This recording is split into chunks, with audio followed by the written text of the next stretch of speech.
everyone. Welcome to Tuesday, another episode here where we're talking to some folks in the music education world who are doing good things to keep music education going during this crazy time of a pandemic.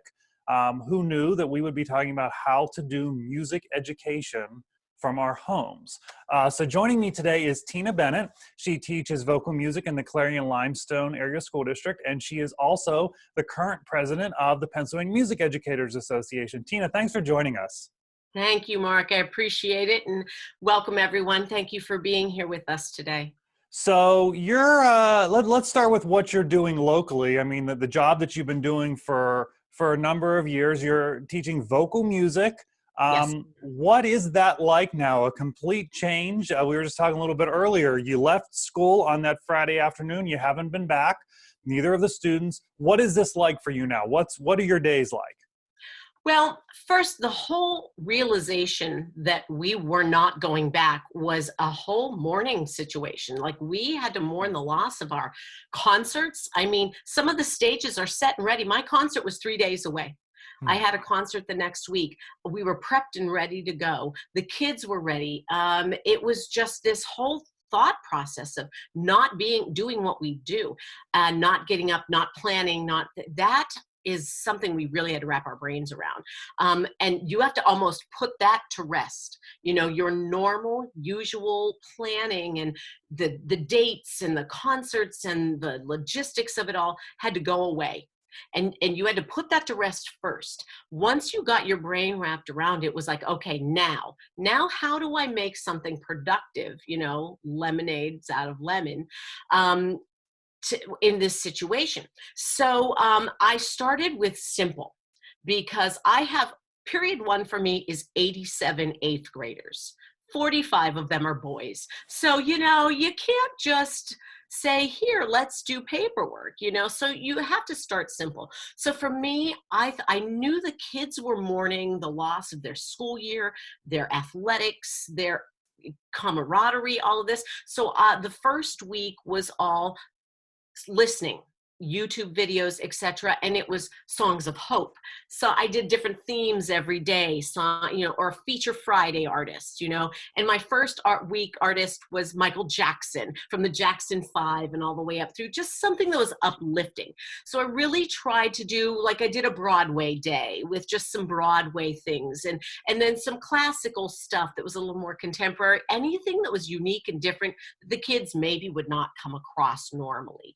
And put that out there with some, just listen to this, how do you feel, reactionary things, and let the kids go, kind of understand where they were going to be. And that was the first week. I got responses from just a handful. The kids were, number one, internet access is a thing. That's big. And we're in a very rural school district. Not all kids had computers. Those who did, family computers, sometimes mom and dad, sometimes mom and dad would need those computers as well. So children aren't getting the time that people think that they're going to get because they're on their cell phones, etc. So it's you really have to come to where your district and what your kids are capable and able to actually do. So then I did get some feedback positively, things like that. And then I had a Zoom call with, I'm also a dance team instructor. I had a Zoom call with those girls, and they're older and very, high ranking in their classes, etc., very academic. And I said, girls, I asked them, what is this? Am I making a difference? Like, oh my gosh, I look forward to it every day. I need the brain break. And so the videos you're sending are giving me the brain break from, all of this online learning that to them is tedious and they're sitting. So then the next week I said songs that move you.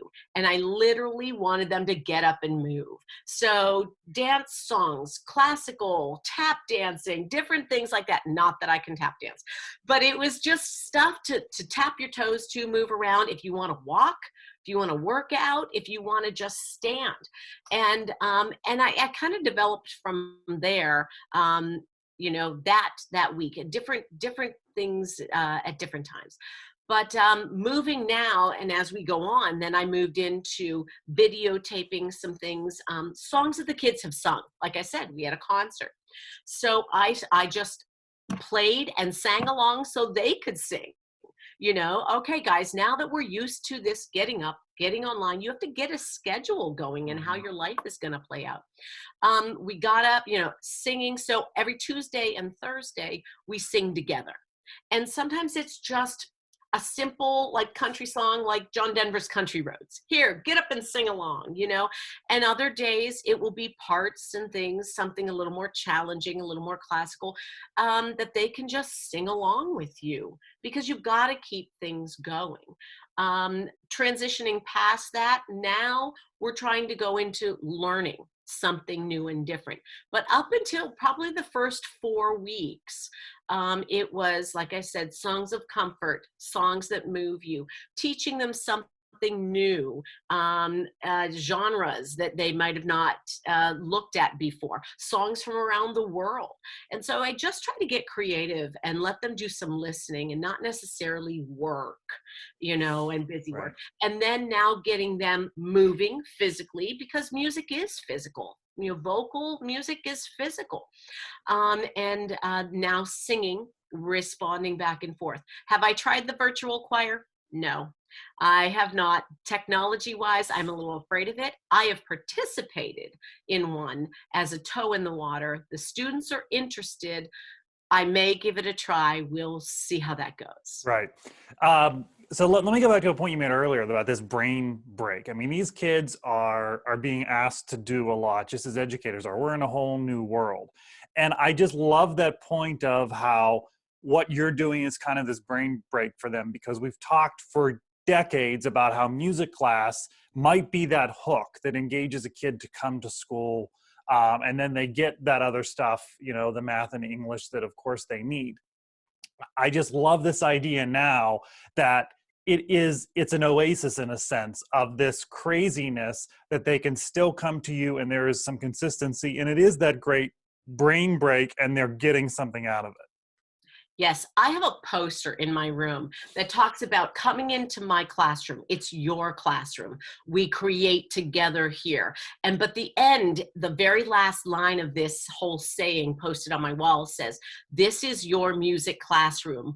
Come in and be at peace." And to me, that is what we are. We are their sanctuary. They are. A lot of times your music kids are involved in massive amounts of academics. This is their time to do something different, to unclutter the mind or unjam it. I mean, we're still giving them the math, the science, the history, the language, all of that, but it's different. It's different. My students never, grades 7 through 12, sit I don't have chairs. We stand for rehearsal every day, all 180. They do not sit. They stand. If we have to do anything writing, they sit on the floor and write it. But they love it because they get to move, they get to relax, and it's part of it, and it keeps them up and moving. And I can rearrange them however I want all the time. That's constant. So it's just a really good, like you said, sanctuary for them to be at peace, to be at home, and still learn in a different way, because the same of anything, too much of anything is too much. And so most traditional classrooms are the sit down, learn, pencil, paper, etc., or experimenting. But this is different. It's been different to me since the dawn of, we've been different. And we're so necessary now, more necessary than we were before, I think. Look at all the things that are happening on television. Look at all of the celebrities from their homes playing, and the networks allowing, concerts to be aired for free, because people need that. This is what they're looking towards. They're looking to we music people to give them the brain break of this stress, of this thing that's going on around us. And so, speaking of creative ways, I went to Little Kids Rock in last summer and got the idea of this whole thing and brought it back to my school this year and started a modern band club. Couldn't get it as a class yet because I hadn't put in all the details. So we started as a club. Only one of my students in that modern band is a choir band orchestra kid. They're all shop kids or whatever. Wow. coming in, playing the drums, playing multiple instruments. I'm having a blast. This is my 36th year of teaching, and I feel like I've started from scratch. Yeah. These kids are giving me genres of music and artists that I've never heard of before. We're doing chord progressions that are crazy bananas, but they're excited. And the sad thing was they were going to premiere 3 days after we shut the school down. Right. And people were so excited to see these kids. They're playing harmonica, and we were doing anything. They were open to do anything, and they were swapping instruments, teaching each other. It was the coolest experiment that we started, and that is probably one of the saddest things because everyone was looking forward to see it. But these kids are coming in and drawing others. When you hear rock music blaring out of the music room, you're going to catch a lot of people, and a lot of people were sticking their nose in my room seeing what in the world was going on. And so, again, music does that.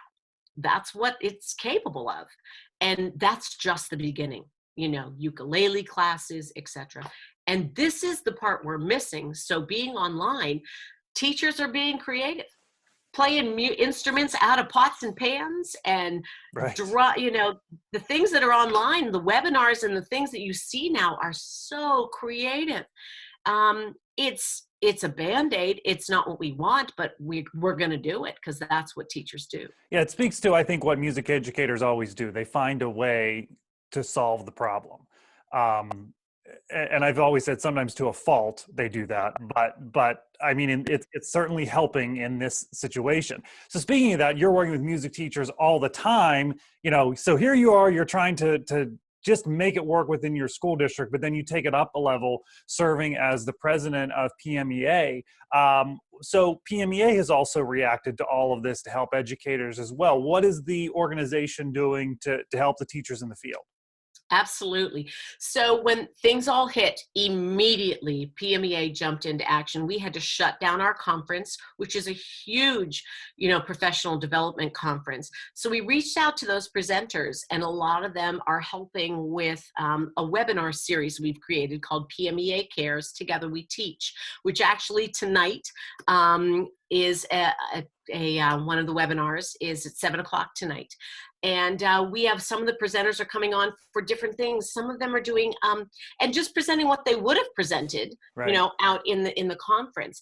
And we're talking about different ways, what works for you online, what doesn't. Every single one of us has had a lesson that has gone sideways or hasn't done well. So we're sharing these ideas.